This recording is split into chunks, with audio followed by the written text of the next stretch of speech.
Ultimate হসপিটালে total 5টা বাবু হয়েছে আলহামদুলিল্লাহ, প্রতিটা বাবুই ভালো আছে। ওরা তো সেরকম অ্যাক্টিভ, প্রচুর কান্নাকাটি করতেছে। ওই যে বাবুটা পাশে একটা বাবু আছে বাইরে, প্রচুর কান্নাকাটি করতেছে বাবুটা।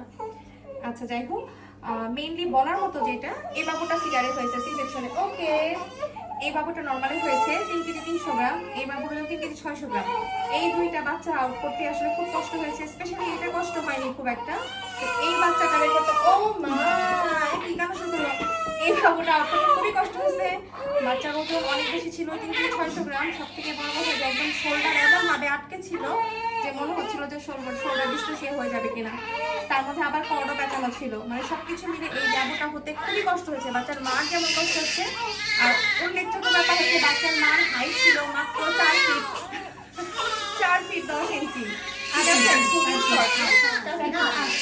কম, 4 ফিট 8 ইঞ্চি। আর কিছু না বলি, যেখানে সেখান থেকে নর্মালি চেষ্টা করে যাবে। আর সবগুলো বাবুর জন্য দোয়া করবেন। আল্লাহ হাফেজ।